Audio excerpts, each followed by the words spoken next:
Okay, welcome everybody. My name is Kat and I'm going to be hosting this session tonight with my Smart Garden on Beginner's Guide to Growing Veggies. Before we start, I'm going to acknowledge that we're on Boonwurrung and Wurundjeri country today, and this is the land of the Kulin Nations. And I'd like to acknowledge elders past and present, and also the significant history of food gathering and production that we know existed on this country for 60,000 years and still continues. It's a huge legacy, a really difficult country to obtain food from. Very weathered soils, very difficult climate. So it's such a huge achievement. And we now understand that Aboriginal and Torres Strait Islander people use techniques that are very similar to gardening and farming systems, now being acknowledged through some of the research that's being done. Yeah. Uh, Now, my name is Kat. My background is a small space intensive food production specialist. And tonight I've got a few goals for you with the session. I'm going to be taking you through basically the things that I wish somebody had shared with me when I first started growing food. And we're going to focus in on what I think are the five most essential topics for people getting started. These are design, soil, water, plants and pests. So I'm going to give you what I think are the most important messages that fall under each of those headings. And this fantastic program that we're a part of, My Smart Garden, will actually enable you to do longer sessions on all of those topics if you'd like to really go into some depth and to build your knowledge and skills in those areas. So if you have only just found us somehow, maybe on Humanitix or on an internet search, we are a multi-council collaborative program. Many councils in Metro Naarm, Melbourne, put together this program specifically to help you get better at not just growing food, but also creating habitat for plants and animals, Indigenous plants and animals. We help you to reduce waste, reduce water in your garden, and also to create shelter for your home so that you can survive some of these extreme heat events safely and without having to turn up air conditioning or suffer under fans, which is what I tend to do a lot of summer. So it's a program that's designed to do lots of things, and we really encourage you to go and check out the website mysmartgarden.org.au and access some of the other free programming that we offer. So I'm going to flick over to my slide deck tonight. And again, I'll just ask anyone in the chat, just let me know that you can see my new slides that I've just changed. That would be really helpful. As I said, we're going to go through these common sort of topic areas that you need to understand. And then we'll go through some of the mistakes that are quite common for beginners. And then we'll do some questions at the end. The overall goal for me is that you have confidence and success and you don't repeat many of the basic sort of areas. You can make new, special, interesting ones instead. They're great opportunities for learning. But yeah, hopefully I can save you from some of the ones that I went through when I started. So I'm just going to change slide. I haven't seen anyone pop anything in the chat. Let me know if that is working for you or if I need to reset my sharing details. The photo I'm hoping that you can see is of my garden when I started growing food. And I wanted to share with you a kind of image that shows you how quickly gardens can turn around. So I'm just seeing that you can't see that. So let me try again. Thank you very much, Catherine. Hopefully we're good now. I just flicked between systems. So food gardening, it can actually happen quite quickly. So here is an image that was taken after. It's kind of from a similar position. I will say at the very best time of year. So it doesn't always look, this lush. But everything that you could see here can grow within, say, a 5-year period. So 5 years is about the time for a mature fruit tree to be planted from a nursery tree and then to get into full production, maybe 4 or 5 years. But veggies that we're talking about tonight, veggies can happen almost immediately. So you can go from soil that's not great to thriving production within a matter of months if you treat that soil properly and if you've positioned the garden correctly. So yeah, it doesn't take a long time to set up these significant food producing systems at home with the right advice. And one of the best things about where we live in Naarm in Melbourne is that our climate enables us to harvest all year round, even from really small spaces. So I have some relatives in Canada, beautiful place to live, but they're under a metre of snow for some parts of the year. So they spend a lot of time in winter thinking about what they're going to do when the snow melts and the soil warms up. But for us, we can actually do this year round, and there's no time of year that we can't be picking something fresh to eat from the garden if we've planned properly. So what you can see here is an image of a summer harvest basket on the left and a winter harvest basket on the right. So I'm eating quite different things at different times of year, but still producing a really good share of the veggies for the household. Now, I meant to say with questions tonight, if you would like to ask any as we go, feel free to put them in the meeting chat. I'll try and keep an eye on it. I'm also watching the clock to make sure that we finish on time. So I'll deal with anything that's on topic at that slide if I can, and then anything else will pop towards the end and I can stay and answer kind of random questions at the end if you need as well. All right, so my first key area for people starting to grow veggies is the design of your garden. While people are really keen to get stuck into particular plants and all the background information you need on them, if you have not designed your garden well, you simply won't get the results that you're hoping for. So it is so important that we invest some time here, making sure your veggie patch is in the right spot and that you can access it properly. I've made both of these mistakes myself, and I've also continued to see many, many veggie patches in home gardens where I visit clients, and they have put the veggie patch somewhere where it doesn't receive enough sun or it receives far too much sun, and they're struggling to deal with the results of that, and they'll never be as productive as if they had it in the right spot. So let's talk about sun. Sun's the obvious one that we need to firstly think about. This is admittedly quite difficult to teach in an online session, but I'm going to do my best, and then I'll just sort of tell you what to look out for if you don't want to follow the diagrams here. With deep thanks to Nick Lom, who created this lovely, very simple image. The sun moves around, or effectively doesn't move around, but from our perspective moves around throughout the year. So we end up having different arcs and different places that the sun rises and sets, depending on whether we're in summer or in winter or somewhere in between. So most people understand that the sun rises in the east and sets in the west, but this is actually technically only true twice a year, and that's in the equinoxes, as you can see in the image here. In the summer, the sun is actually rising behind east. It's going up quite high in the sky, but not overhead, and then it's setting about 30 degrees behind west. And then in the winter solstice, so it's like the longest night of the year, the shortest day, the sun is actually coming up in front of east, about 30 degrees, and then going down 30 degrees in front of west. So I'm going to show you a couple of other ways to represent this information because some of them click for some people and some click for others. But when I teach this in person, I'll actually get you to draw these arcs with your arm because it's much easier for your arm to roughly remember the arc than to try and kind of think about all the angles and remember them in your head. So yeah, if you want to refresh this image in the recording and then actually practice drawing some of these arcs, that is the very best way to help you visualize it in your space.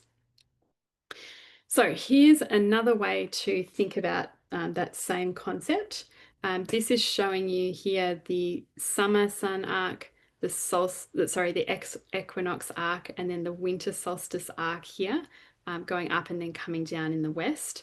And what it's also showing you is the effect on shadows. So of course we have these very short shadows in summer and very long, deep shadows in the winter. And these are shown in the middle of the day at solar noon. So a place that works and has sun in the summer may well receive proper shade, full shade in the winter. And that's the key thing I want to help you avoid here by sort of learning to predict where that sun might be coming from at different times of year. Here is a chart just to, again, hone in on those angles. Height of garden and not to scale. But the winter solstice, it's around 30 degrees. You don't need to know exactly. Equinox is about 50 degrees, so just above the halfway point of a 90-degree angle. And then summer solstice at 75 degrees or so. So not overhead, which only happens when we get into more tropical areas. These, of course, are very specific angles for our city. So people who are in far north Queensland or in maybe other countries in tropical areas, you need to look up your own sun charts because they will be quite different. One more way to visualize this is with this fantastic sun chart. And in the center of it, that's intended to be a house roof, but it could also be a hat that you're wearing. So that's you basically in the center. And this is an overhead, a very far overhead view. If you could just imagine wherever the sun is in the sky, you drop a line down to the horizon, and this is marking the point on the horizon where the sun is. So it's sort of the progress from east over to west. And so this is just intending to show you those angles again of where the sun comes up and where it moves and then where it comes down. So I won't go into any more on this in the online sessions because it is just so hard to actually show you this in reality when we're on computers. But what I'd like you to take away is basically that you need a certain amount of sun in summer and in winter. And now I'm going to talk you through what that is. And you can just think about the movement of the sun and see hopefully whether you can get that with your desired position. The other one that I want to talk through before we get to positioning is wind. Wind is not often considered when people are designing their garden, but it does make a really big difference to how much water you have to use in summer and to how fast your plants grow in winter. And basically, if you're uncomfortable out there, your plants are too. And yeah, you do see the effects of well sheltered versus very exposed gardens. Now, what you can see here is that we tend to get hot winds from the north and northwest in our city. And then we tend to get the coldest winds coming from the south and the southwest. And this is because of the hot places like the desert that are, from those directions. And then, of course, we've got Antarctica and we've got lots of ocean. So those winds that we're talking about, the really uncomfortable winds here.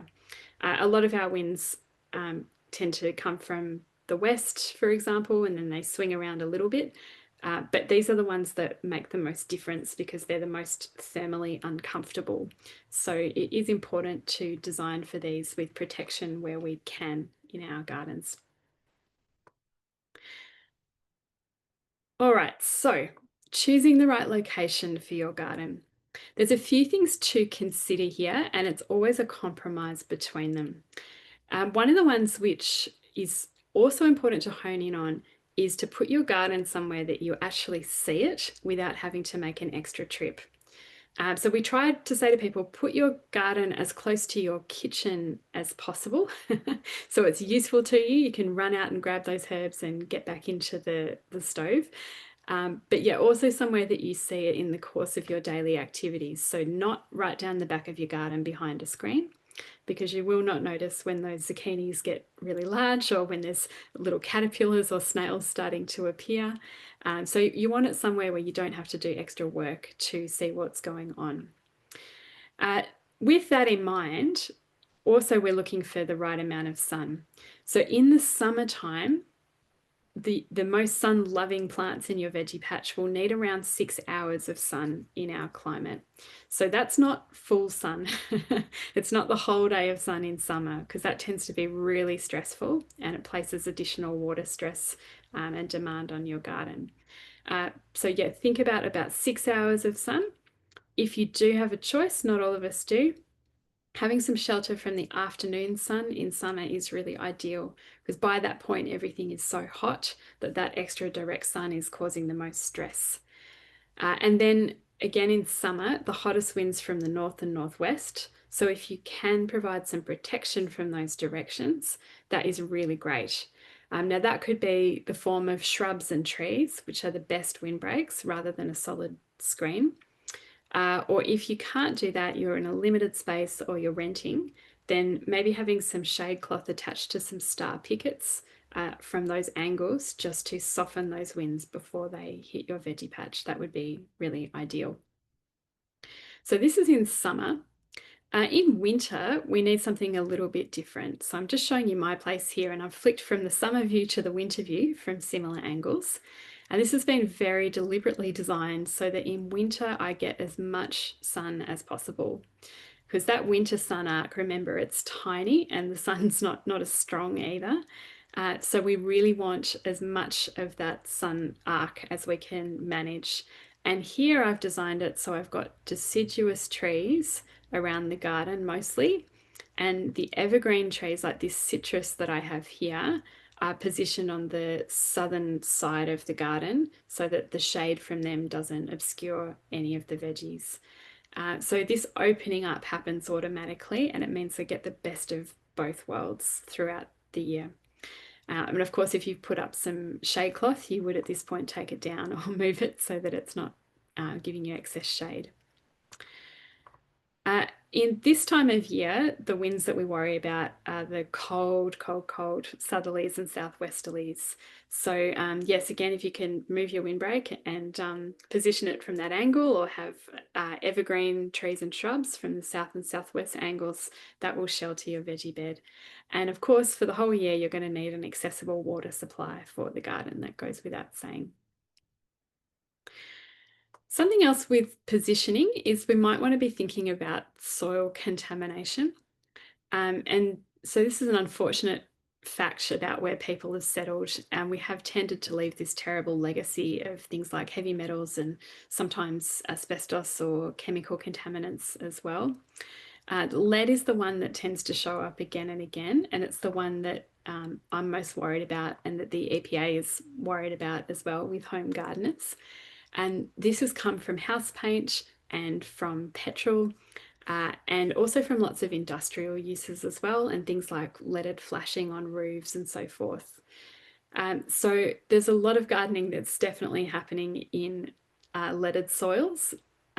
So it's not something we want to panic about, but it is important to understand the risks. And I will say, if you've got children that are likely to be doing food gardening with you, they're at significantly more risks. So it's well worth taking some steps here and making sure that you know exactly what is in the soil. Now this is an image, apologies, I've cropped it out of a video presentation from the EPA because I couldn't find it in the journals. But this is a chart showing some fantastic citizen science research that the EPA Victoria have been doing through a program I'll talk about in a minute. And it's showing you the lead levels throughout the city with the orange dots around the inner city here, showing the areas where the lead levels in soil are exceeding the guidelines that talk about recommended levels where you've got some food production going on in the garden. Those levels, by the way, they assume you get no more than 10% of your fresh produce from your garden soil. Many households, including mine, are getting upwards of 90% of their fresh produce from the garden at some times a year. So we really want to be a bit more careful probably if you've got substantial production going on. So this is just highlighting the reality that we do have quite a lot of soil contamination in the city that we need to consider. So we're extremely lucky where we live because our Environment Protection Authority is currently offering free soil testing for heavy metal contaminants. And so it's this program called Garden Safe that you can access at the EPA. So look up Garden Safe and you'll be able to send in some soil samples and they will get back to you with a report and tell you exactly what's in them. For other places around Australia, we have the VeggieSafe program at Macquarie University, which is similar and excellent. And if there is anyone from Aotearoa, New Zealand, I understand you have Soil Safe over there as well. So please do that testing. I think it's a really, really good offer. It's hundreds of dollars worth of tests for free, and it will keep you and your household safe. So when we get the results back, there's a few things to know about the way that lead behaves in soil, and some of these will affect your design. So firstly, you can't get rid of it unless you physically remove that soil in the home context, but it does not dissolve or move around in the soil water, particularly as far as I can tell from the journals. It's really about whether the soil is moved or whether the dust is with the soil is blown around. But it means that where the lead was deposited, so around busy roads from leaded petrol, or maybe the drip line of your house where water runs down walls, those areas are likely to be the most contaminated. And if you've not actually tested them, I would probably avoid growing veggies in these areas if you're unsure. I'm speaking a bit about weatherboard houses there, of course, because of the paint on the outside, but unfortunately, brick homes have been found to have quite a lot of lead in their gardens as well, maybe from other sources like leaded petrol. There are some things we can do looking after the soil that will actually help a lot. And adding organic matter, which is coming up in our soil session, actually does reduce the risk. And when the soil is a neutral to alkaline pH, it can mean that the heavy metal is not as available to plants. We've also got a very fortunate situation where plants themselves turn out to be really good filters for heavy metals. So fruiting plants, and that includes your tomatoes and pumpkins and cucumbers, which are the fruit of the vegetable, if that makes sense botanically, they tend to have very low uptake. And that extends to seeds and also nectar as well. So backyard honey turns out to be relatively safe. What can be a real problem is leafy greens and root veggies, because these parts of the plant tend to take up the higher levels. So if you do have some soil that might be a little bit suspect, fruit trees and fruiting plants like this would be the lowest risk options for you. There's really good evidence that you're actually likely to take up the most lead if you are not washing, scrubbing, or peeling your vegetables. So in other words, actually eating soil directly. So try not to do that. It's a really good idea to wash your veggies for all kinds of other reasons as well. Yeah, it has been shown to really decrease the level of lead exposure. And similarly, minimizing the dust and soil that gets indoors turns out to be a really good idea. So leaving your shoes at the door, as well as doing less cleaning, which I love, it also helps to reduce your lead risk in urban areas. And then finally, and I'm looking at your question in the chat, Angela, around raised garden beds. So yes, growing in raised garden beds with imported clean soil is the safest option. And there are some cases where a result comes back and it's so high that that really is the only safe thing to be doing. And you would also pave or sometimes cover the existing soil so that it couldn't become dusty and get breathed in, for example. The question around what's a good method for washing vegetables, I think just rinsing them with water. There have been some studies adding things like vinegar and so forth. I don't think that's necessary. So yeah, the message here is be alert, not alarmed. Yeah, be particularly careful if you've got children. But yeah, test your soil. We've got it available for free, and then you can make decisions that are informed and reduce that risk. Okay, so moving on to some other design questions. When people first think about growing veggies in Australia in these modern times, it's interesting, we seem to jump straight to raised beds as if that's the only way to produce food. But of course, throughout history, people have been growing food in the ground. So raised beds are a bit of a modern phenomenon, and they have some pros, but they also have some cons. So let's talk about those. If you install raised beds, you're going to have better drainage. They will warm up faster in the spring, so you can plant them a little bit earlier. They're definitely more accessible for people who can't bend down and get down to ground level. They deter kids and pets, maybe. You know your kids and your pets, so you may not get them running or trampling the garden as much. Of course, you can avoid contaminated soil if you buy a clean soil from a landscaper to fill them with, and you can replace topsoil if you're starting with, say, concrete or paving. So there'd be really good reasons, and many times that is, the reason why we do end up going with raised beds. But there are cons as well. They tend to be a very high cost option for starting a garden compared to using your existing soil. The materials and the effort involved are high. The sustainability of importing soil and materials where it's not actually required is questionable. And they will also dry out more quickly, which is a problem in summer in our very dry climate. There is a wicking bed option that I'll talk about in a minute that can get around that for you. Over time, the edging is going to degrade, some faster than others. But yeah, you might have to think about every 10 years or so redoing, say, timber edging for beds, or a lot sooner if it's not a naturally durable timber. And when you raise beds up, it's harder to grow things that are very tall. It just becomes difficult to access them. So that means you may not get quite as much production if you're going with shorter crops, as opposed to some of the climbing options that we'll look at later. Of course, renters find them difficult to move, and it's also really hard to change your design. And quite often people want to change their design after growing veggies for a couple of years. So just think about those cons and think about the pros and decide which one you reckon is best option for you. My suggestion is that you grow in the ground unless there's a good reason not to, because it does have so many advantages, and you can also change your mind.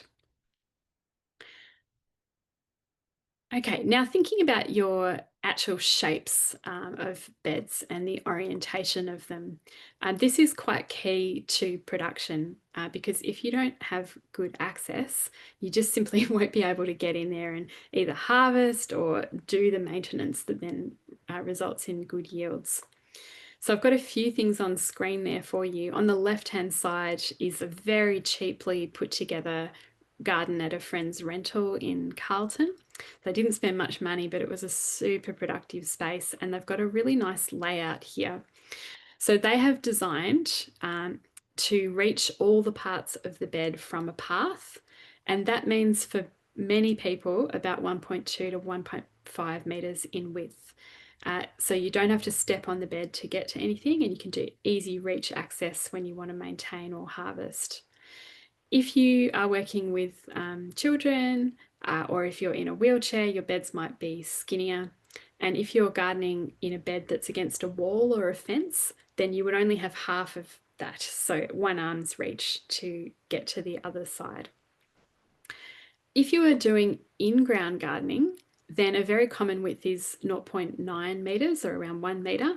And that's in the middle photo there, which enables you to actually just walk over the beds. So obviously you don't do that if it's a raised bed, but it's nice to be able to step over beds when they're in ground. So most of your market gardeners will have beds that are around that width. The photo on the right, by the way, that's a friend's rental unit where she converted some of the small landscaping strip along the driveway to production.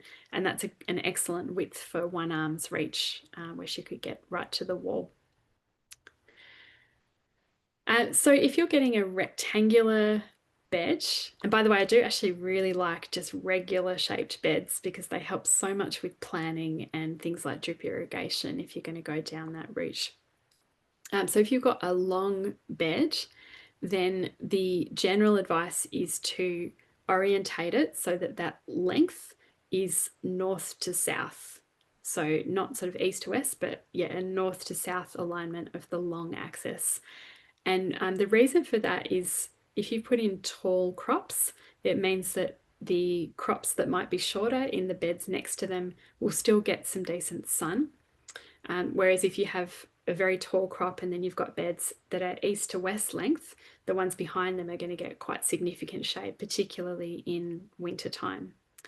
So that tends to be the best arrangement, but different gardens have peculiarities, and sometimes you want to break that rule. So it's not a hard and fast one, but it's worth considering. The other thing is if you are growing on a slope, then you may want to consider beds that follow the contour. So that would be a bed that is level going around the slope, which is a bit of a different pattern. So your bed, if you're walking along next to it, you'd be walking neither uphill or downhill. That's another way to think of it. So along the contour, and that in our climate can help with water retention on that slope because yeah, your bed will be a little bit level, so the water just won't drain off that garden as easily. So yeah, different patterns to suit different blocks. And again, you'll have to make a call of which is right for you. My other advice here is with your paths and your layout, make sure you can get a wheelbarrow to every bed at some point. That's a hilarious mistake I've made, by the way, but you really don't want to have to be carting stuff a long distance. You want to be able to roll right in and dump a load of mulch or compost where you want it.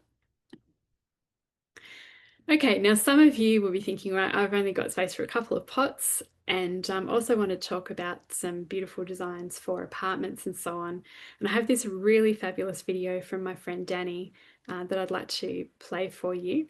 He set up this garden when the video was taken only a few months prior, so it's a very early garden in this video. But this is a 4 square metre garden on an apartment balcony over in South Yarra.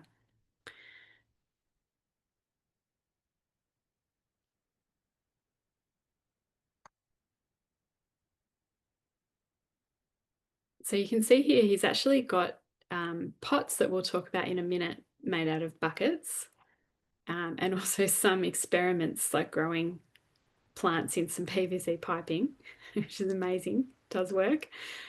And the buckets are just sitting in a timber frame that's made out of the heat treated pallets.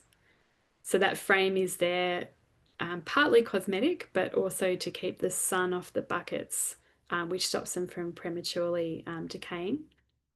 These are all food grade buckets from Hospitality, which are free to get if you are on good terms with your local cafe. And I also want to highlight for you just this bucket here under the bench at the back, and that is actually where the composting is going on this balcony. So this garden is just incredibly impressive. It's producing a salad a day, and there's also space to hang out the laundry, which is important because you need to do that as well. But yeah, a fantastic way for someone to produce a bowl of salad every day from a small, small balcony. This is west facing, by the way, this balcony. So yeah, it does get really hot, but much less so now that it's full of plants. So for people who are renting or in small spaces or paved areas, you can turn a lot of unwanted materials into pots, but I do recommend making sure that they're food grade. So again, on the right-hand side here, that's a food grade bucket from Hospitality. If you take a photo into your local cafe or restaurant and say, do you have any of these? Often they'll give you a stack of them. So no need to go and buy anything new. These ones are not designed to be in direct sun, so do cover them up with some kind of edging just to keep sun off them, or wrap them up in some hessian or something like that. But yeah, they are fantastic, and you can convert them into a planting pot by putting a single hole about 5-ish centimeters up from the base on the side. So that actually means it holds water in the very base, and that turns it into a wicking or self-watering pot where on a hot day you can have the bottom saturated and it will just draw up that moisture as it needs it. And you can see here one of mine very successfully growing salad in that system. You don't actually need to fill them up with any layers. So they actually go quite well just completely full of your soil or perhaps your potting mix. Yeah, so it makes them actually very, very simple to construct. All you really need is a drill and about a centimetre hole, again, about 5 centimetres up from the base.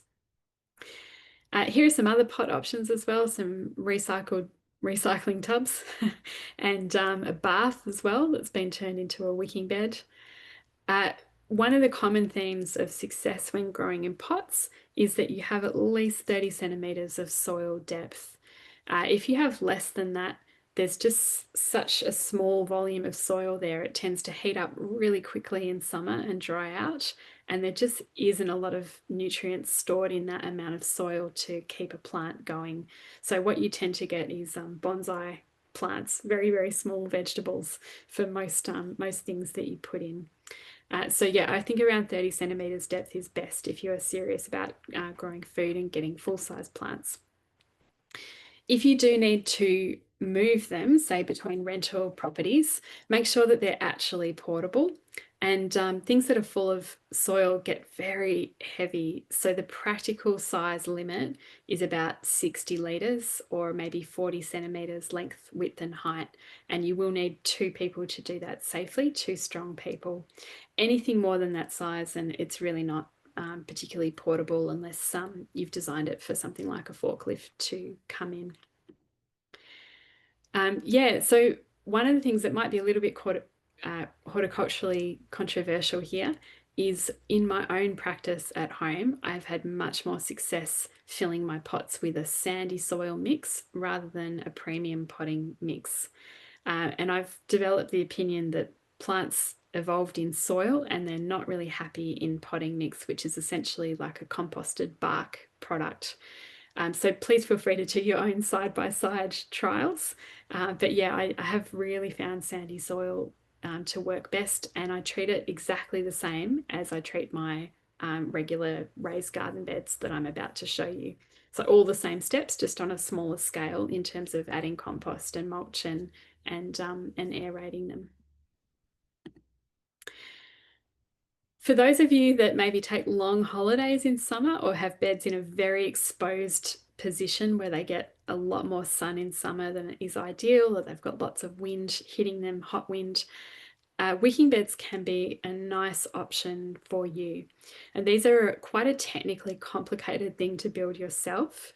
But basically, they have a water reservoir in the bottom that you can top up, and that soil, the wet area, wicks up through the soil, a little bit similarly to the way that if I had a glass of water and I held maybe a piece of kitchen towel in it, the water would slowly rise up that paper.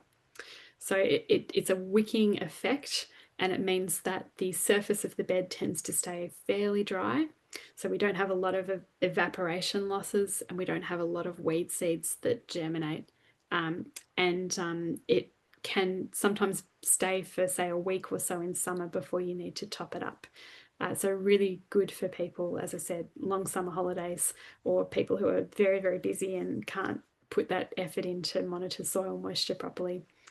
And if you do go down this route, the Very Edible Gardens company has got a nice blog post here where they talk about how to make a wicking bed well and the different material choices and which ones are most suitable and why. So for DIY builders, that's gold actually. I recommend having a look, and it'll take you through some of the finer details of how to make them successfully. So I'm going to crack on now to improving your soil. A lot of times people are keen to start gardening and they haven't really thought about their soil. And what often happens is they come to me at a workshop and they say, well, what's wrong with my broccoli? It's covered in aphids. And we actually have to fix that. We have to go right back to how's the soil doing? And it's too late at that point for that particular broccoli plant, but we can prevent the same thing from happening next year by making sure that that soil is in really good health and good condition. Now, soil is an extremely complicated topic, so I strongly encourage you to come and do one of our soil workshops that can really take you through everything properly. But the key things that I really want you to know are in this little section that we're going to do now. So fertile soil tends to be dark, crumbly and spongy, and often it smells pleasant as well. It smells like a forest floor. It's quite nice. In the image here, instinctively, I know you're looking at it and I know that you can tell that the fertile soil is the one on the right. I don't know how we know, but all humans have this ability to pick the healthy soil when I put a bunch of samples in front of people. So yeah, we're looking for something that is, yeah, kind of like chocolate cake, dark chocolate cake, and smells like the forest floor. Soil is a mix of different minerals. It's a mix of sand, silt, and clay, but it's also got large amounts of water and air when it's healthy, and also this stuff called organic matter. Organic matter, I'll say it again later, but it's anything that has lived before. So it's sort of leaves and animal manures and twigs and things like that that have rotted down. And that's what gives healthy soil its darker color. And it turns out that it's sort of the balance of the water and the air and the organic matter that determine how fertile a soil is. And those crumbs that you can see there are really key as well because the crumbs mean that there's air gaps between them. And that's how we get space for water storage and for air in there as well. And that means roots can get down nice and deep. We can have air that gets down, organisms can move up and down. So lots and lots of benefits from that crumbly soil. So if you just scoop up a little bit of soil and you've got a bunch of crumbs, then that's great news, good for you.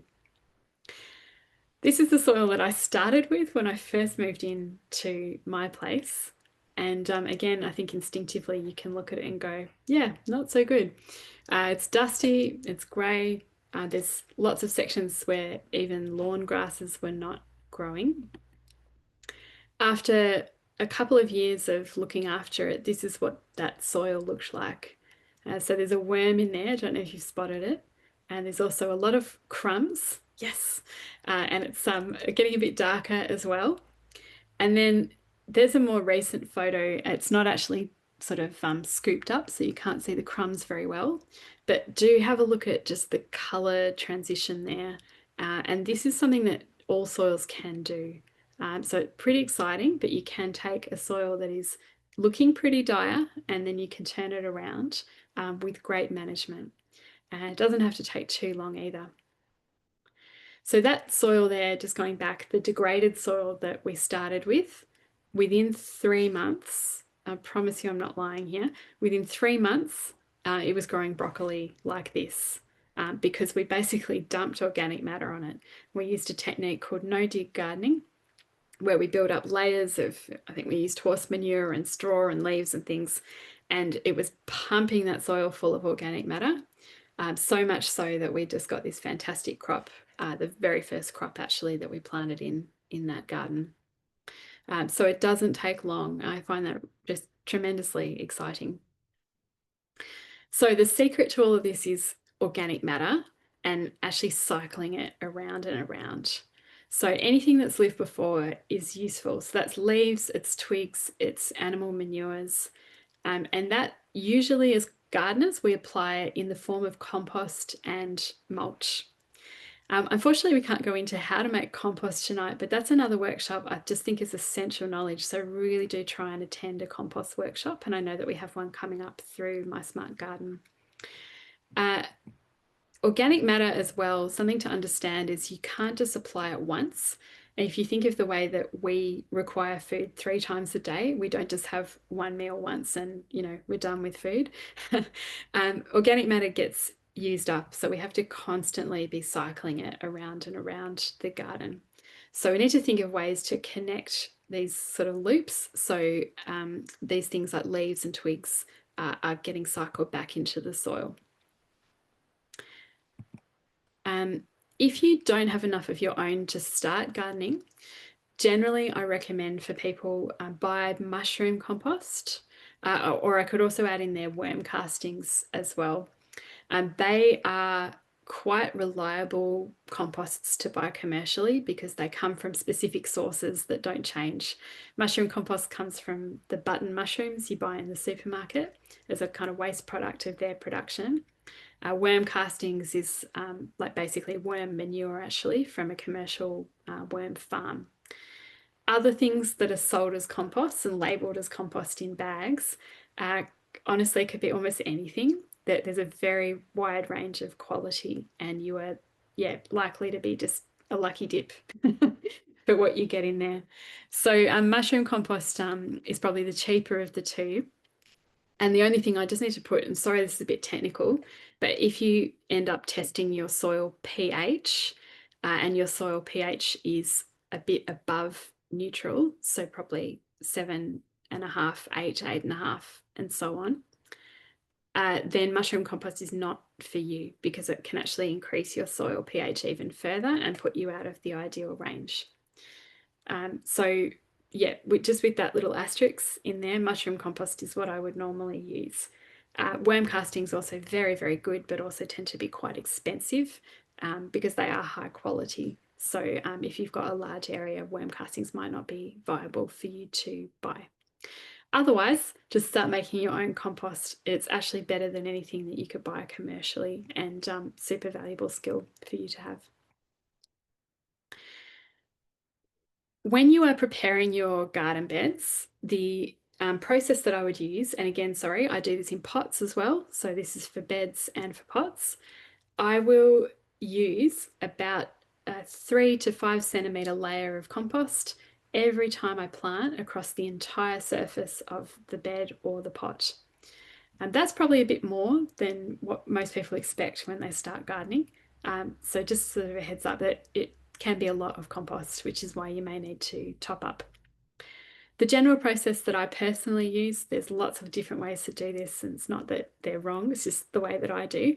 I will scrape off the mulch and any plants that remain to one side.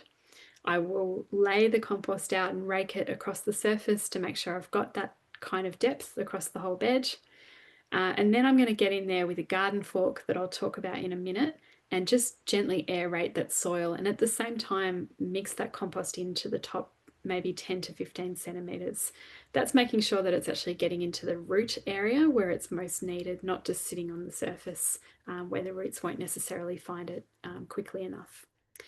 And then I'll actually put the spent plants back on as mulch. And so this is an exciting way that you could buy less stuff, which is one of the goals, is helping you to get yourself off bagged products and start using your own homegrown resources. So in this image here of some early autumn brassica plantings, the mulch that you can see there is actually the bean plants and the zucchini leaves from the previous summer, just laid back down on the bed as mulch. If you don't like the look of this, you can put a cosmetic layer of other mulch over the surface, which I know some people do. And yeah, also feel free to top up with other mulches if you like. There's a recommendation here that you have 7 centimeters of mulch for most of the year. And the reason for that kind of specific amount is some testing that's been done that shows that that is a sweet spot where you can still get moisture actually into the soil when it rains, but it is enough to prevent lots of evaporation from the soil as well. Because one of the problems you can have if you pile on the mulch is that when it rains, the rain just gets into the mulch layer, but it never makes it down into the root zone. So that's quite important, of course, in our dry climate. And then if you don't have enough mulch, then you're just losing moisture and you're not suppressing weeds, which are some of the main benefits of having the mulch. So 7 centimeters-ish turns out to be about right for most types of mulch in most situations. And the only time I tend to not have mulch is maybe very early spring when it's not very hot and when I'm waiting for my beds to warm up. So I might actually like a little bit of sun hitting the soil and it's fairly gentle sun, but most times of year, no, I definitely want it covered with mulch. When I'm sowing seeds directly in the beds, that would be probably for me the only other time I don't have mulch on. And that also tends to be usually around this time of year when I'm getting set up for spring plantings. But yeah, as soon as possible, get the mulch on or make sure there's a growing canopy of leaves that are getting ready to cover that soil. Now, when you're talking about mulch, other than using your own spent crops from the previous season, the very best mulch is free and it's local and it's unpackaged. So here's a rather painful video of me just embracing free local resources. And these are local plane tree leaves, which are in some of the leafy suburbs in the city. So usually in around May, I'll go and scoop these up with a friend and a rake, and they're in such large volumes that I can get a whole year's worth of mulch for free in about an hour. So for wherever you happen to be, just think about what can I access that's local, it's unpackaged, and it's free. And I can see Angela's popped in the chat. So many autumn leaves in our area. So wonderful. You're rich in mulch, Angela, and I hope you enjoy getting out there and collecting it. Okay, so the other thing I just mentioned is I'll also aerate my soil in between crops, because if you don't do this, the soil over time does tend to pack down, and what you end up with is a dense layer that's really difficult for roots to break through. And that means they tend to sit more at the surface, and that's where they can dry out, and they don't get to access the full resources in that soil depth. So here's a quick video. I have not actually managed to film myself yet, but this is a Curtis Stone, an urban farmer over in North America, just demonstrating that technique with a garden fork. So it's a process of fluffing, and sometimes I just sort of jiggle it a little bit, and that helps to mix in the compost that I've just put on the surface as well. And this simple process of aerating replaces what you read about in a lot of garden books of digging and even double digging, which is incredibly hard work, really heavy on the back as well. But this, yeah, is quite an important step to make sure that there's not a compacted layer that your plants are trying to break through. I've got a couple of comments in the chat. Do we need to be careful about where we get the leaves from in terms of contamination? Great question, Sabrina. So the way that I look at it, and everyone is a bit different in the way that they approach these things, but when I look at, you know, the contamination that's likely from these big street trees that I'm gathering leaves from, they are in the middle of a city with some air that's, you know, is polluted. But the thing is, we're walking around breathing that air every day ourselves. So if we're worried about that, then living in the city, you know, may not be the best choice.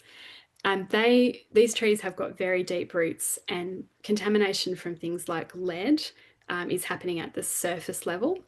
And for most of these street trees, that surface level is actually tarmac now. So they're actually deep in the subsoil, and I'm not personally not worried about that sort of contamination getting into them.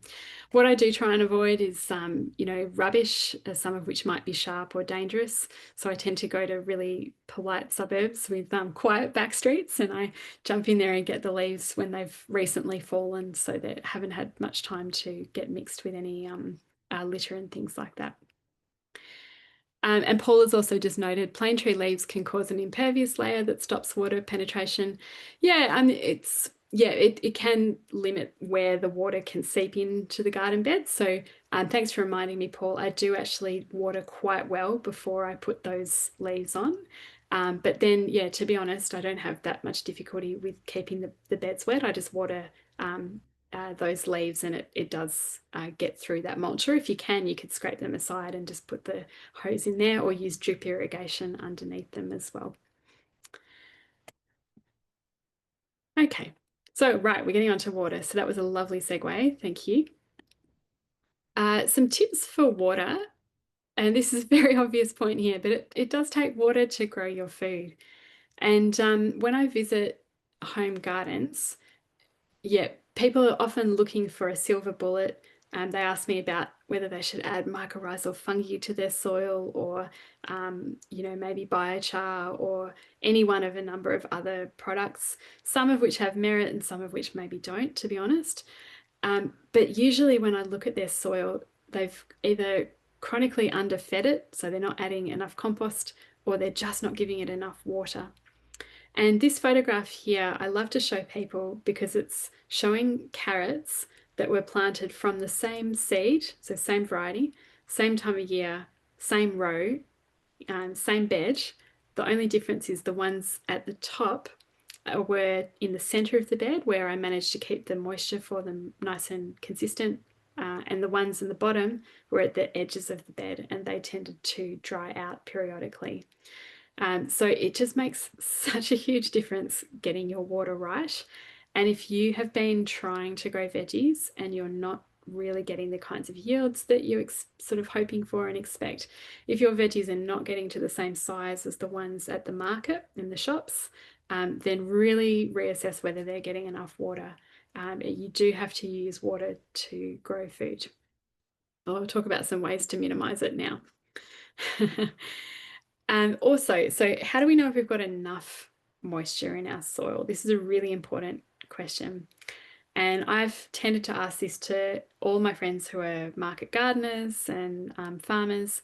How do you know? What are you doing? And reassuringly, they all just hold up their finger and they say, you get your finger and you stick it in the ground. So there are water meters and things that you can get, but you probably don't need them. You just need to get into the habit of actually poking around with your finger and seeing what the moisture is doing under the surface. So the area for veggies that we're quite interested in is around sort of 10 to 15 centimeters deep. And that's where there's sort of a lot of the roots get concentrated. And that's the area that we want you to sort of poke around and have a look at. So what you're after is soil that feels like a damp kitchen sponge. So imagine that you've just put a sponge under the tap and then you've wrung it out and then you're just sort of pressing that sponge. And that sort of light dampness, that's perfect for most of your common vegetables that you're trying to grow. And as a bit of an extra thing, if it feels a little bit cool and if your finger comes out a little bit dirty, those are typically good signs of that as well. So if you put your finger in and it feels a bit warm and your finger comes out dry and it's you don't have any sense of that dampness, then that probably means you need to add water to your veggie patch. Now something that's been a bit of a surprise has been that during the cooler months of the year in Naarm in Melbourne, you probably still need to water. And it really throws you off because you often see water beads on the leaves and maybe it's been raining for the last couple of days. But unfortunately, that water hasn't necessarily got down into the root system. And if you've got a really good crop, your veggies are pulling it out all the time. So you'll find you probably still need to water through the winter much less often, maybe every 10 days or so. But if you don't do that, you'll find, the soil does get very, very dry and it starts to suppress your production as well. Some watering tips here. There's two photos. On the left is how I started watering, and on the right is how I water now. So we want that water in the soil. We don't want it on the plants. And there's two reasons for that. One is that if it's on the plants, we're creating perfect conditions for fungal growth, so that can kind of cause disease in the veggie patch. And the other reason is that if it's on the leaves, it's most likely to evaporate off and not make it into the soil.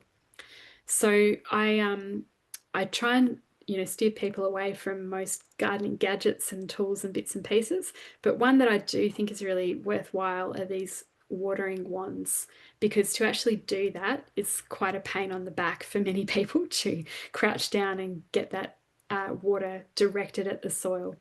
So I think that they are a good idea for many people. And just the idea is putting that head as close to the soil as possible so that we keep those leaves nice and dry. Also, of course, I'm going to encourage you to check your water restrictions. Water restrictions are extremely important and they're actually guiding you towards the best practice as well. At the moment, across the city, we don't have any particular ones in place that I'm aware of, but there's a general permanent water saving rule that you water before 10 a.m. in the morning or after 6 p.m.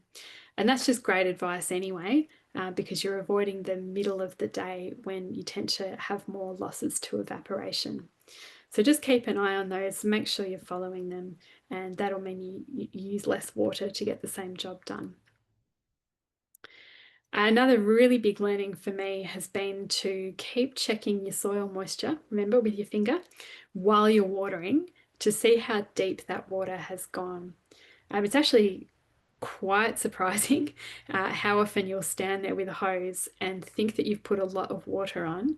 And then when you actually poke your finger in, you'll find it's gone maybe 3 or 4 centimeters deep, definitely not as deep as you were hoping.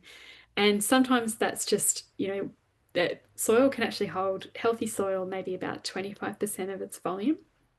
So if you think about just how big a volume you're trying to get damp, that's a lot of water. And the other thing is sometimes people find that the water is actually running off the bed and just escaping, out one of the borders or something like that. So if you're not checking, you can get caught out. And it really does pay to just keep poking the finger in and make sure you actually know, what's going on. It's a lovely comment here. My fingers aren't 10 centimeters long. How do I get down so deep? Oh, yeah, I sort of push it down a little bit more, Angela, because my fingers are quite short as well. So, yeah, just dig down a little bit, or you could get a trowel and, use that first to get your finger in a little bit deeper. Right, now, when we have a summer in our city, we go through these extreme heat wave events. And my observation has been the gardeners that go to just a little bit more effort here have a lot more success with their production. Because if you just let the sun rip through, oftentimes it is just impossible to keep up enough moisture and your plants end up wilting and stressed, and sometimes they will stop producing and start to flower because of the stress, and then they go out of production sometimes. So there are a few tips that I can give you here for heat wave preparation. For people who are growing in pots on the left-hand side, if you don't have a wicking pot or a self-watering pot, you've just got a regular pot with holes in the bottom, try to find a deep saucer that's at least sort of 5 centimeters deep that you can put underneath your pot and then fill up completely with water on a hot day. And that's effectively like creating a wicking bed. So it's sort of similar concept. There'll be a saturated area in the bottom of the pot that plant can then draw from throughout the day as needed. That will really, really help. Otherwise, there's just not enough moisture held in the pot and they start to get pretty sad by mid-afternoon. For veggie patches and also for pots as well, if you can, the right-hand photo is showing you what I do to my veggie beds on a day that's hotter than 35 degrees. I will give the beds a good water the night before, if I can, or early in the morning. And then I'll get an old bed sheet over the top of them. And I just sort of sewn together all these different sheets from the op shop and old bed sheets that aren't good for indoor use anymore. And I've got to say, this is amazing. It's like sunscreen for your plants. And if I've done this, I tend to have just a really good growth day and they just don't experience the kind of stress that the plants without it do. So yeah, highly recommended to just put a little bit more effort in during a heat wave and make sure that, you don't tip into the stress response of your plants wilting. All right, number 4. So this is where we get into selecting and positioning plants. And I'm deliberately going here from patterns down to details because my training is in permaculture and we tend to like to look at that big picture first before we drill down. So assuming that you've done all these other steps around getting the design and location of your garden right, and then looking at the soil and understanding the water, now we're ready to talk about some of the detail of plant choice and positioning. So for beginners, the classic advice to what should I grow first is always going to be herbs and leafy greens. These are typically the most productive thing that you can grow in a small space, and there are a lot of other reasons to grow them as well. I just see Raylene's question here going back a step. Do you wet the sheets before laying them over your plants? No, I don't, Raylene. They'd be dry in less than 5 minutes anyway on those days, let's be honest. So yeah, no need to do that. Just keeping the direct sun off the plants is enough to really give them a boost over those days. Thanks for the question. So yeah, leafy greens and herbs, they have so many reasons why they're a good idea to grow. They typically are quite easy. Now, there's definitely exceptions to that, but many of the common ones are easy to grow, obviously highly nutritious.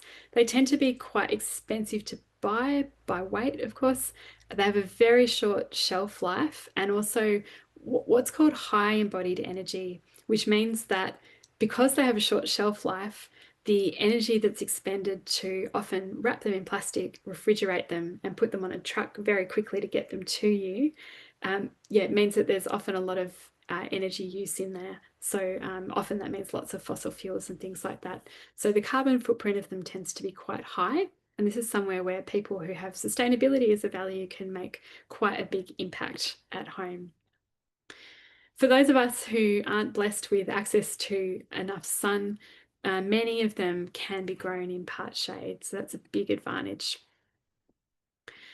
Something I notice when people are starting to grow food is they'll often swap what they are buying in the shops for what they're trying to grow at home.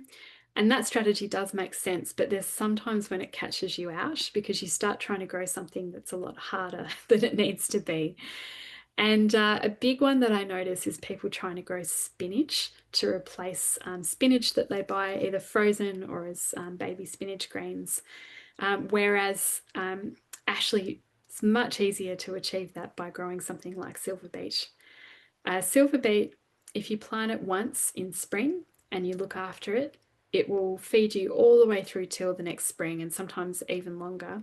In fact, sometimes it will drop seed and you'll have it coming up as a weed, which is wonderful. Yeah, the contrast to that is English spinach, which is a cool season plant, and you need to repeatedly sow it in order to have enough of it. It just does not yield it anywhere near the volume of silver beet. So if you're looking for a cooked green, then silver beet is the one I would strongly encourage you to do instead. If you're looking for a salad green, I do grow lettuces, but I also grow things like rocket and also Mizuna, which maybe, let me try and go back to the previous slide. So these are some rocket and Mizuna options here. The red is a red Mizuna, and this is a wild rocket here at the bottom. And in terms of growing a salad, these ones are so much easier than trying to keep up with lettuce, which you do need to repeatedly sow to have a continuous harvest. So yeah, do look around for some easier to grow salad greens and don't go straight for the default that you might have been buying at the shops. Also, for people who haven't grown up harvesting food for the table from a garden, one of the important principles when we're doing home garden production is we harvest a lot of these things from the outside leaves, and they're the oldest leaves, and we leave the center to continue growing new leaves. So I'm just sort of highlighting the center here, if you can see my mouse. And one of the things you got to do right when you grow these veggies is don't harvest too much too early, because the leaves, if you think of them like solar panels, the plant's got to have enough of them to keep growing. And if you cut too many prematurely, you stunt that plant and you'll never get that full production. So a bit of a rule of thumb for something like silver beet and maybe other green veggies as well is try and leave at least 6 full-size leaves, and then anything else that's a full size after that you can harvest. And that'll just nudge you to leave it maybe a little bit longer so that you end up with more production from that plant overall.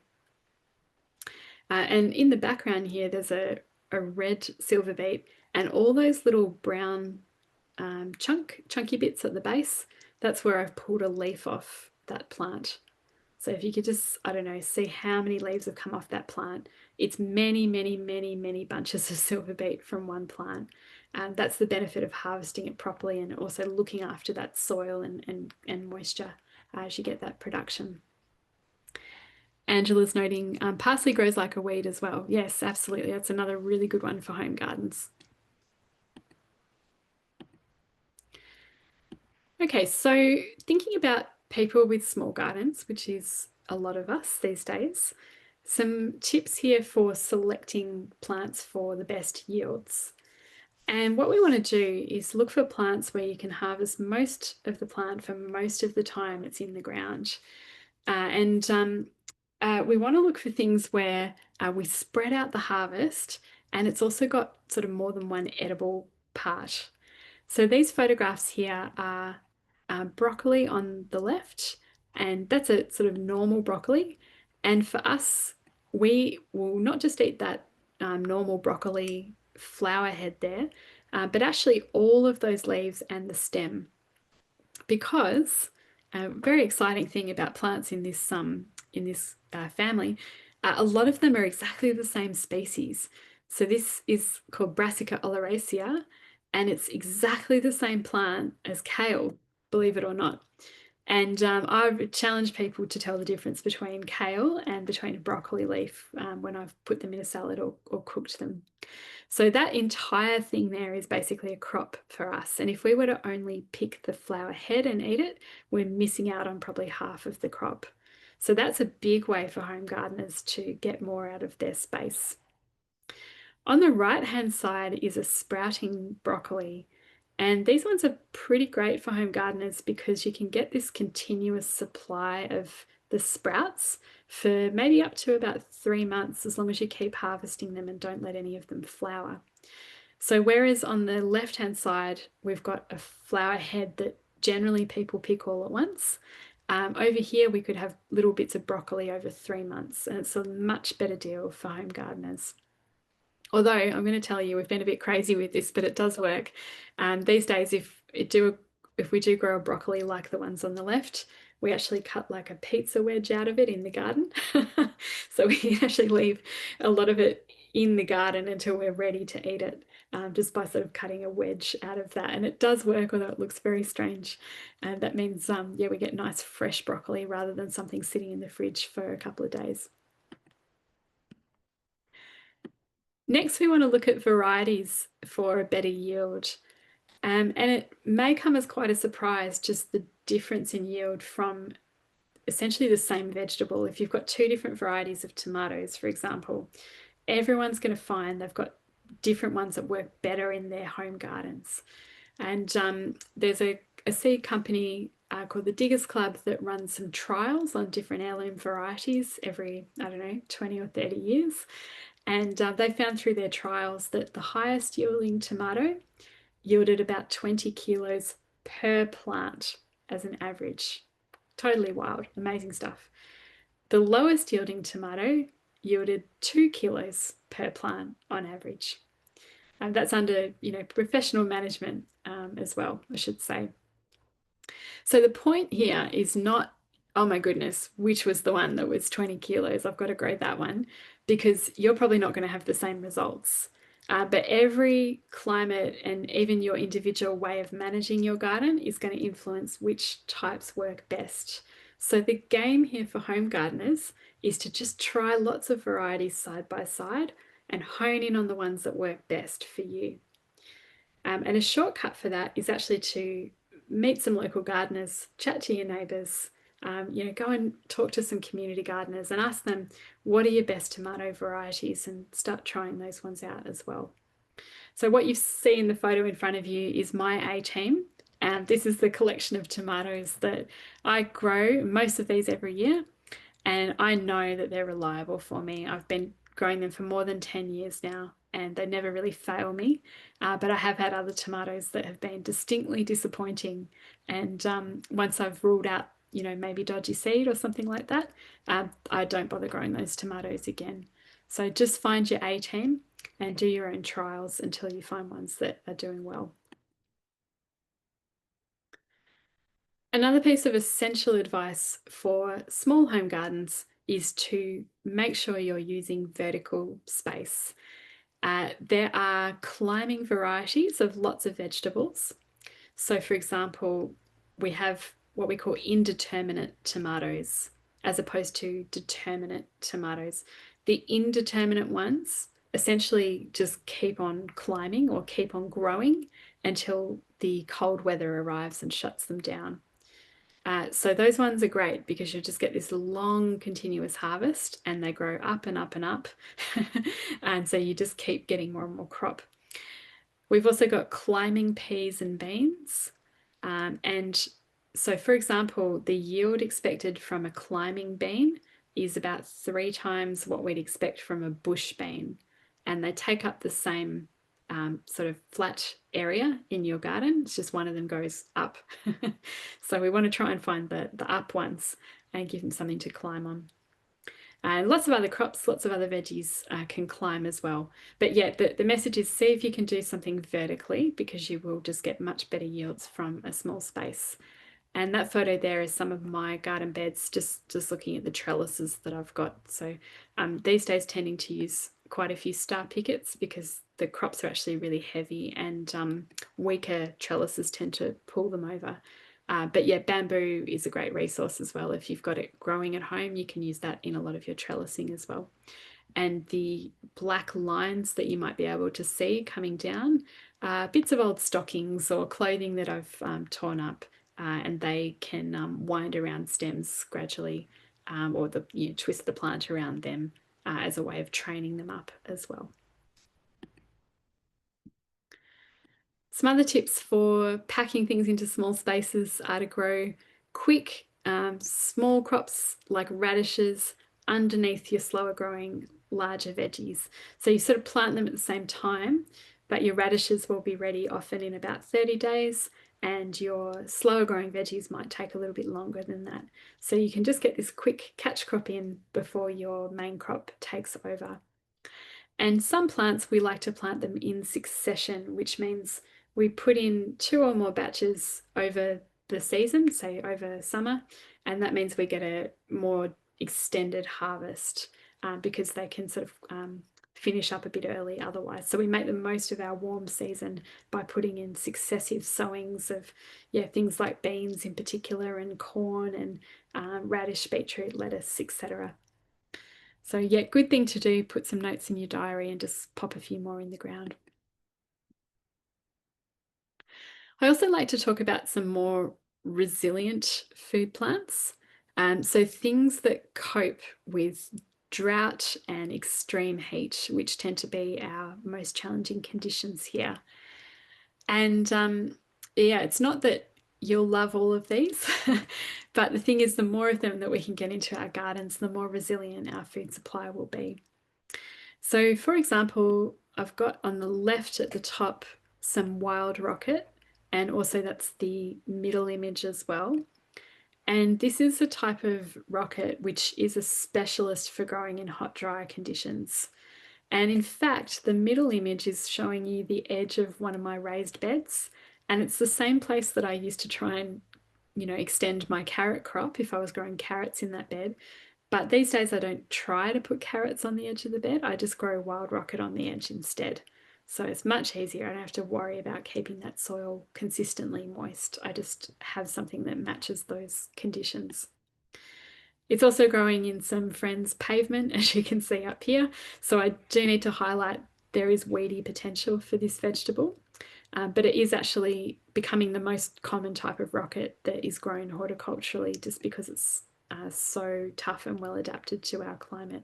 So you've probably already bought it and had it in meals you might have had out and things like that. It's not the usual type of rocket that is offered to home gardeners as seed. So you will actually need to look at the scientific name and make sure that you're actually buying it. And that's Diplotaxis tenuifolia. Another really tough one is amaranth. Amaranth is the top right-hand corner, and the crop that we tend to use as home gardeners are the leaves.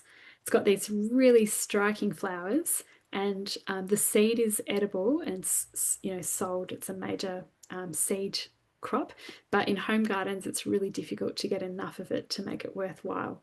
So we focus on the leaves, and the leaves are really excellent when they're young, picked in salads, and the larger leaves we use as a cooked green like spinach.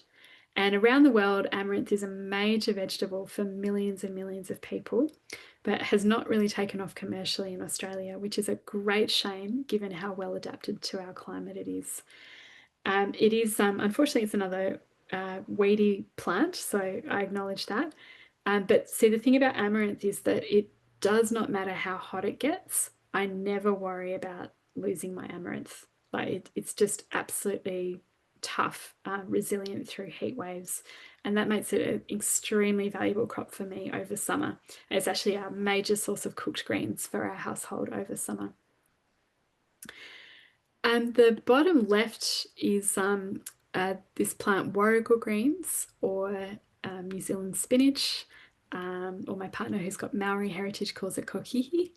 And this is a fabulous native vegetable that you find it, you're growing all around. If you're bushwalking and things like that, you'll tend to spot it. It grows in some very tough conditions, like even close to the waves, in prom and things like that. Of course, you shouldn't harvest it from those places unless you're allowed to, usually not. So growing it in your home garden is a nice way to try it.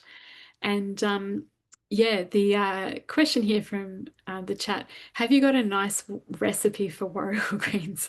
And that's actually a key question because it does have like quite a sort of unusual taste to it. And it's different from just a cooked spinach. So you sort of need to adjust to that. Now, the tips for how to use it are to blend it up with other greens. If you've got silver beet or amaranth or something like that, it tends to dilute that flavor a little bit. So using it with other cooked greens is one of the strategies. The other thing is combining it with something creamy, so something kind of cheesy or dairy. And that sort of tones down the tang that it's got and makes it something that's really, really nice. So yeah, anything with cheese, I think like spanakopita would be the classic for using warrigal greens, but it's also great as handfuls where it's not, the dominant flavor thrown into any curry or soup or anything like that that you've got.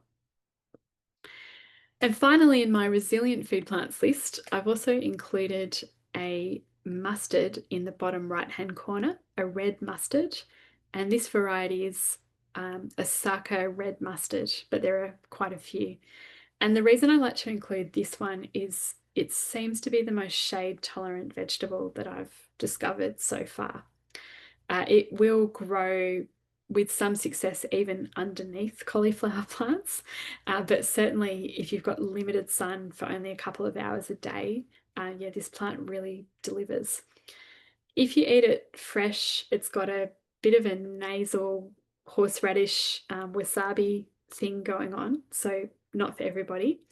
But when you cook it, that completely disappears and you're left with a nice mild mustard flavor that most people seem to really enjoy. So that's worthy of a mention because we just have so many shaded places these days that people are trying to grow food. And it's yeah, very, very worthwhile as, again, a cooked green. So there's a list for you of some of the plants for delivering leafy greens that I think are most resilient and suited for our climate. And of course, I've missed a whole category here, which is more edible weeds. So it wouldn't be a well-rounded session without talking about some of these. And when you start gardening, often you're weeding, and it gets frustrating. And then maybe a year or two down the track, you discover that you've actually been weeding out food plants. And the exciting thing is a lot of our common weeds are that have a very long history of culinary and sometimes medicinal use by people all over the world. And some of our weeds, particularly purslane and also plantain, if you know those two, are possibly native food plants that have been mislabeled as weeds. So it's all about your perspective here. And the one on the right-hand side here is chickweed as just an example of a great edible weed. This one was sold commercially before lettuce became really popular, and it has a lovely, delicate, mild flavor. It tastes very healthy, I would say. But yeah, most people quite like it. It's perfect just mixed into salads and things like that. At my place, if I go too crazy weeding, I actually run out of greens to feed my quail, which are like my mini chickens here. And yeah, so weeds, if they're not for us for the table, they're a really important source of food for our animals. And chickweed actually got the name chickweed because chickens adore it. So very, very useful plant. Of course, it's so important that you identify these weeds correctly. And chickweed does have a similar looking plant that's not edible. So you need to have a look in a good guidebook, or again, come to one of our My Smart Garden workshops so we can teach you how to identify it safely and correctly. The only weed that you probably don't need much help identifying is a stinging nettle. My friend Adam likes to say you can identify that with your eyes shut because it will sting you. They are a really fantastic cooked green, and the sting goes away as soon as it's wilted or cooked. So edible weeds are a fantastic resource. And on the left-hand side, you can see some examples of weeds that pop up in my garden when I haven't filled in the space with other plantings deliberately. So what you can see here in the top left are lettuce, there's some coriander, there's some chickweed, there's some wild rocket. So pretty much everything that comes up now is edible. And we've arrived at that point just by really, really carefully removing anything that is not a useful plant to us before it flowers and sets seed. So after a while, you just exhaust the seed that's in the soil, the seed bank. And so that plant just doesn't come back anymore unless it's sort of dropped in, maybe in a bird poo or something like that. But yeah, basically what we get now in our garden is salad mix. So the bottom left hand is a sort of overgrown weeds. And if you look at it, it's actually Mizuna. There's some rocket and things in there as well. So I can literally cut that off as salad mix straight for the salad bowl after a wash. So really do think about edible weeds and whether you can start using some in your kitchen, because it'll cut down on work and it'll cut down on frustration. Okay, so for people getting started, your design or the way you put things in the bed is quite important. The tendency is often to cram things in. And I promise you, if you put 20 tomatoes into a bed that can only hold 5, you don't get more production. In fact, you probably get less because they start to crowd and compete with each other. So it's a great idea to check labels on seed packets or on seedlings and follow the spacing that they're recommending. And when you are experienced, you can start to nudge that a little bit by planting things around them and under them and maybe squeezing them a bit, but do follow it when you're getting started so that you have the results that you hope for. Especially when you're growing in winter, think about how tall the plants are going to be and make sure that you put the taller plants on the southern side of your bed. Just thinking back to those sun arcs at the very start, the winter one's quite low in the sky, so it casts a long shadow, and we need all the sun that we can get, remember? So if you have your taller plants on the northern side of the bed, then things that you put behind it will struggle. This bed here is a photo where I've got a nice grading in height from short at the front at the bottom and then tall at the back. So it's going from radicchio to daikon radish to shorter kale to taller kale, and then cauliflowers at the very back, which are the kind of winter giants in the garden. I also like to put the things that I pick all the time in really convenient places. So I call them the pick offens. So you put things like your herbs at the edges of beds or very close to the kitchen. And then things that you only pick once can go in further away beds or in the center where they're a little bit less convenient to access. It's a great idea to group plants that have similar requirements. So for example, in winter, I'm growing a lot of brassicas, so things like broccoli, kale, cauliflower, cabbage, and they all share the same pest, the cabbage white butterfly. And so one of the most effective techniques I can use is to put a net over that bed, and that keeps the butterflies off, and that means that they can't lay eggs that turn into caterpillars. But if I'd spread those plants all over the garden, I can't, do the netting as effectively. So yeah, think about whether you can group plants, whether it's water requirements or pest management, put them in the same spot, make your job easier. Just coming back to spacing, I thought I'd show you this photograph of a community garden in North Fitzroy. They've done a lovely job of spacing here with their lettuces, but unfortunately in the hole in the centre, someone's put at least 3 lettuce plants in one hole. So it's a bit of a spacing fail just for that hole. And what's happened there is the plants have started to what we call go to seed. And that means that they've started to stretch out and get taller, and then they've started to flower and try and produce seed. And that happens naturally at the end of a vegetable's life cycle for many plants. But here it's happening prematurely because they've been stressed. So it's just worth having a look at just this stretching out and vertical growth. And if you do start to see that prematurely, then you might have planted that at the wrong time of year, or it might have really dried out, or it might be too competing too heavily, or some other kind of stress that's gone on. So just watch out for that as a bit of an indicator in your garden. Sabrina's got some lovely abundant chickweed and sow thistle. Awesome, Sabrina. Fantastic. Okay, now timing.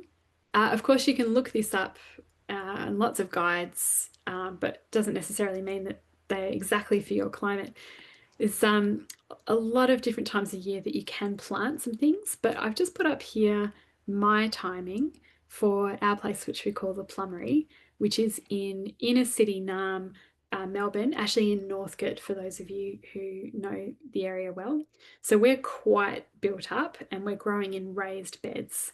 And for those of you who are a bit further out, you may need to add, 2 weeks, even a month onto these times in spring to get things warm enough.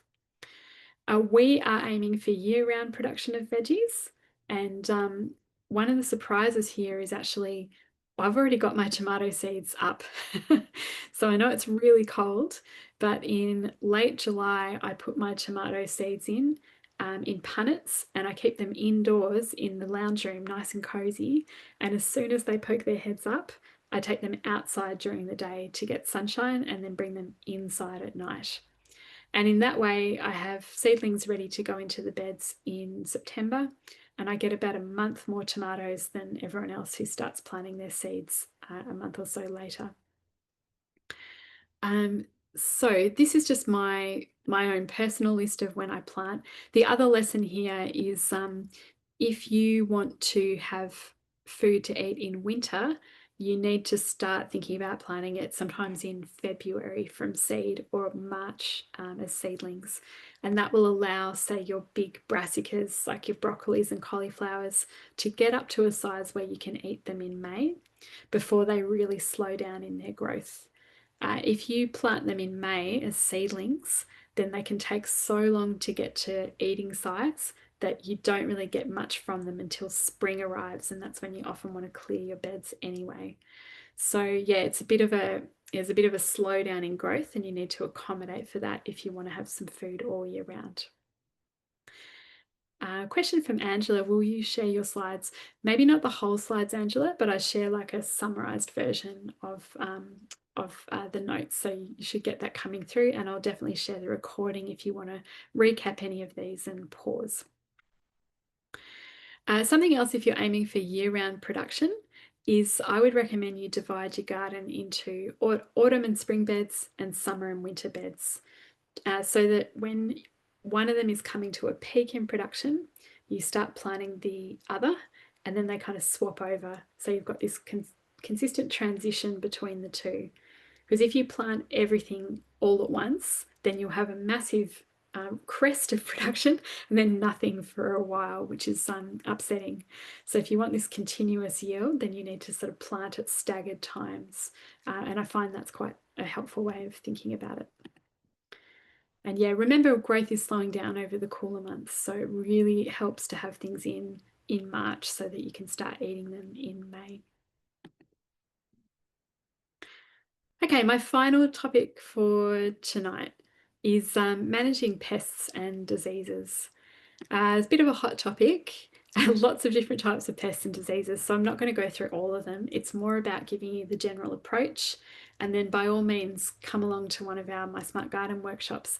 There's actually one I think coming up quite soon that will give you the whole picture and talk about more pests But for tonight, it's really just the approach that we're going to take that's important. Firstly, have a look at the images here and notice the progression of the number of holes in the leaves, and think about which one you'd be willing to eat. And also, which one would you intervene if you saw it in the garden? Where would you drop what you're doing and start trying to intervene in the pest situation? So the thing for me is I'd eat all of these. If, you know, I might consider giving the one on the right to the quail if they need to have some greens, because it's got lots of holes in it, but they're all perfectly edible.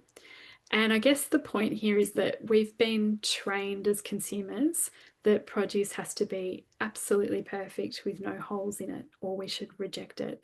And we're not even offered this stuff for sale in shops, let's be honest. And this is just not realistic. This is not how nature works. And it's completely normal for, you know, upwards of 10% or maybe more of the crop to have this kind of damage. But sadly, that's pretty much rejected from the commercial system because consumers won't buy it. So what we're aiming for with our pest management at home is management, not control. I deliberately use that word management because some damage is totally normal and to be expected. What might come as a surprise is that I am not trying to eliminate pests. I'm actually happy with a consistent low level of pests because without that, I certainly won't have the predators coming into the garden that help to control them. So what we're actually after in terms of our long-term approach is a balanced ecosystem where we have some pests giving an acceptable amount of damage, but we're still able to eat. And the reward for allowing that is that we have predators coming in that help to control some of these pests. So, for example, who laid these eggs? Let's imagine you see them in the garden. I'll be honest here, I know a lot of people would squash them. I probably would have as well at some point. Because you see eggs and you're like, oh, no, there's more things coming. Then we've got these which hatch out of them. And many times, actually, I've had people bring these into workshops and go, oh, my plants are crawling in them. How do I get rid of them? And it turns out that the ladybird larvae, as they are, pupate and then they turn into adults and then they suck the guts out of aphids. Yeah, so they're ladybirds. So it really, really helps to just start watching and start learning what turns into what. Yeah, you definitely don't want to be wiping out ladybirds because they're some of our best friends in the garden. So don't kill something just because you don't recognize it. Even eggs, which I know are really tempting. Now, if you start seeing damage, one of the most important things is to actually know for sure what's causing it. And chances are you're probably not going to see them during the day because many of our pests are night active to escape us or to escape birds. So I highly recommend getting a headlamp torch, going out at night and seeing what you find. So here is my exploration of my cabbage patch one night. And I thought, oh, I might have a handful of snails. I wasn't expecting earwigs. So you can see there's a lot of earwigs in there too. But yeah, what I thought was a small number of snails turns out to be quite a few. There's a lot there. And it just keeps on going. So I could go back inside, sit down, read up, you know, what can I do, snails. But actually, the easiest thing that I can do is just pick them all off by hand. And so hand picking is one of the key techniques. It's very simple, isn't it? But just take them off. If you can pull them off, take them off. So doing that for a couple of nights in a row dramatically reduces the problem, and you probably don't need to do anything else. Of course, the other thing is doing it at the right time. So the time to be controlling pests is right now because we're just getting into planting season. So get out there, deal with them now so they're not going to go after your fragile small seedlings. Caterpillars are a pretty good example of some of the principles that I want to talk about. So we've got all different kinds of caterpillars here. We've got the cabbage white butterfly moth. We've got some looper caterpillars here on my tomato leaves. And these are the sorts of things that they turn into, moths and butterflies. To do that, they have to lay eggs. And that, if you can see, it's very small, but that is an example of a cabbage white butterfly egg. Looks actually quite similar to a ladybird egg, except they are laid individually rather than as a little clump. So yeah, one of the things you can do is actually squash them if you've got good eyesight and a small number of plants. It may actually just make sense to squash them if you're spending enough time out there. When they hatch, they turn into a little caterpillar, which I'm circling with my mouse. Very hard to see, and they hide along the stems of your plants. So we've got some options for dealing with them if we need to intervene. One of them is this plant here, which is Barberia verna or Barberia vulgaris. And this has actually got some really good credibility as a companion plant, which means a plant that we put in that benefits some other plants in the garden. And it turns out that some types of moth and butterfly prefer to lay their eggs on this plant. And then for some types of caterpillars, it will actually kill them when they try and eat it. Unfortunately, not cabbage white butterflies, which is a great shame. So yeah, I have this planted around my garden at home. It's actually delicious in its own right as a crop. I can't say I've noticed less damage, but it has been studied I think in Queensland. And yeah, it has some potential as a companion plant. I also squash eggs. So there's an egg just there. And I just rub it and squashes it so that will never become a caterpillar. I've already told you about netting, which is my preferred technique for managing brassica crops. I'll also just time my crops so I won't grow brassicas in summer because there's just too many breeding cycles and too many caterpillars around.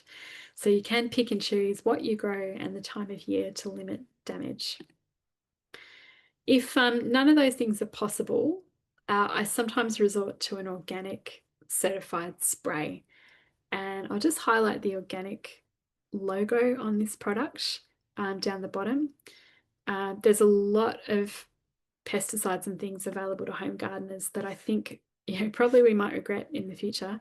But these ones are generally considered relatively safe. You should still read the instructions and follow them. But yeah, if you do have to reach for some kind of commercial control, then look for this logo and for some of the organic certified products out there. And this one I do tend to use on my tomatoes, or I have in the past, because I just can't find all the caterpillars and it is difficult to net them because of the size of my plants.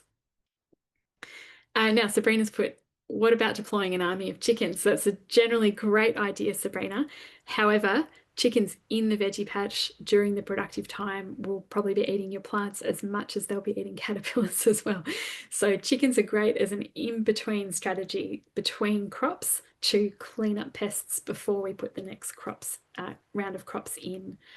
So yeah, they need to be sort of carefully managed and controlled in and out of the garden. So what is better rather than chickens, or as well as chickens, I should say, is some of the smaller predators. And the long-term solution is to find out what eats that pest and design your garden to attract them. So in our example of caterpillars, this caterpillar here is around some eggs. But yeah, this is not what it looks like here. And let me sort of talk to you about what's going on. So on the left-hand side, I've got a selection of things from my garden. I've got the looper caterpillar, and then I've got on the right here in that image, I've got a normal cocoon. And this is what caterpillars intend to do on their way to becoming a moth or a butterfly. On the left-hand side here, something has gone terribly wrong.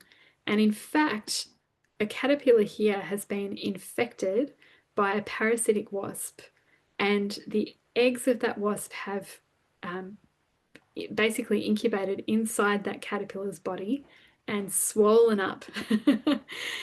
And so a parasitic wasp like this one in the middle at the top here is a type of wasp that's not really dangerous to humans, but is a voracious predator of lots of things, so aphids and caterpillars. And there's many, many, many different types of them, and they can be in your garden in huge numbers all throughout the year. So on the right-hand side here, that's the caterpillar again on the eggs, but these are not its own eggs because that's not really the way they work. These are actually the eggs of a parasitic wasp. And you're not going to believe me here, but I promise it's true. They were laid inside the caterpillar where they grew as maggots and then hatched out through the caterpillar's skin. And then they spun their own silk cocoon. And then the caterpillar spun its own silk cocoon over the top of them and is now acting as a bodyguard until it dies of starvation. So it's actually been infected with a virus that's mind controlling it to corrupt its own behaviors, which is totally crazy, but it turns out nature does this quite a lot. In the bottom there, that's those eggs once they've hatched, and you can see there's little exit holes in them. So if you see those, you can get rid of them because there's no longer any valuable predators in them. These are what hatch out. So they're teeny tiny little parasitic wasps. You probably won't ever spot them in the garden unless you're an entomologist. And from the giant caterpillar that sort of mummified and swelled up in the bottom left, this is what hatches out of that. So again, teeny tiny, really difficult to spot. But these are some of your most powerful allies for gardening in a way that's sort of natural and organic. So we really, really, really want to attract and encourage them. One of the ways we do that, of course, is by just not removing all the pests. That's important. But the other way we do it is through providing food and habitat sources. Just to show you some more examples here, this is one for aphids, so you can imagine how tiny it is. And it actually produces these mummified aphids that you can see where, the larvae is actually hatched out of the back. So I've got also an image here that I've taken from home showing one of these swollen copper aphid mummies. And here is one of my capsicum leaves. Now I turned it over and it had lots of aphids on it. And then I waited a week or two and then I turned it over again and all of them were mummified. So I'm very happy with that. Definitely not getting involved. And it just shows the value of just leaving things be sometimes and letting nature take its course.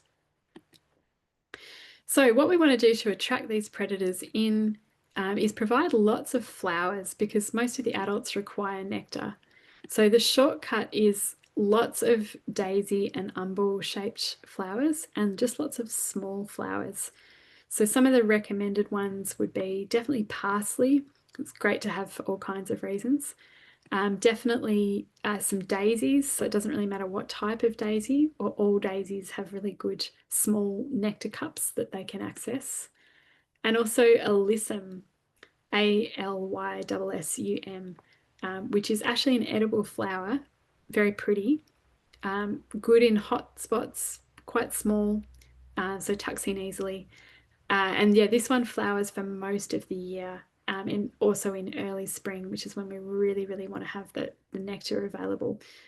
So try and make sure you've got some of these flowering all year round, but particularly around now when you're about to put in lots of small seedlings and when all the pests are sort of waking up. They will always wake up before the predators, by the way, so I always expect a bit of a flush of aphids and then they'll get under control in a couple of weeks now that I've got the balance. And predators also need habitat. So if you're a very tidy gardener and you're sweeping up and things outside, then you might want to consider some kind of insect hotel. We just need some kind of undisturbed habitat. For me, it's actually my timber pile. There's a lot of insects that go in and out of these old nail holes and things.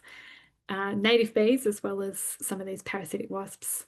And then I just thought I'd show you here a praying mantid. And here's one actually laying an egg sac. And then bottom right is a praying mantis egg sac that has been laid and it's hardened, and that's what they tend to look like. So we need to leave some areas undisturbed, because if we're just sort of tidying and throwing, things in a green bin and taking them off site, we lose all of these predators because we're just constantly disrupting. Okay, so coming towards the end, your pest management strategy is basically get your garden design right. Put the bed in the right spot, make sure it's got enough sun. No amount of other work is going to substitute for just having the right conditions. Your plants will be sick if you don't have those things in place. Look after your soil, because healthy soil leads to healthy plants. And again, make sure you've got the right amount of moisture so your plants aren't stressed. And then choose your plants to suit the microclimate, which is a bit of a next level learning, but we can help you do that through the program. Only intervene if it's an actual problem, if it's starting to interfere with how much food you're going to get. Start with the cheap and simple things like hand picking, or making perhaps a simple homemade trap or spray, or maybe just choosing a crop that's resistant to that pest. If that's not enough for you, then you could select some of the commercial organic sprays or products, which are much lower risk. And then finally, long-term plan is to work towards having a balanced ecosystem so that you're just not having to do the kind of grunt work of managing pests in the garden. So that's all I wanted to cover for you tonight. I'm going to stay for questions, but I will actually just pop up a bit of a opportunity here for you to give us some feedback while we do questions. So let me share that one. And I'm going to put it onto a QR code as well for you. So we would always really love to know your feedback on how you found tonight, whether it's useful to you. And also, again, encourage you to check out mysmartgarden.org.au and see some of the other free events and workshops that we've got coming up. So what I'll do now is stop the recording, and then we'll just do some Q&A for anyone who wants to stick around and ask questions. Thanks again, folks, and good night.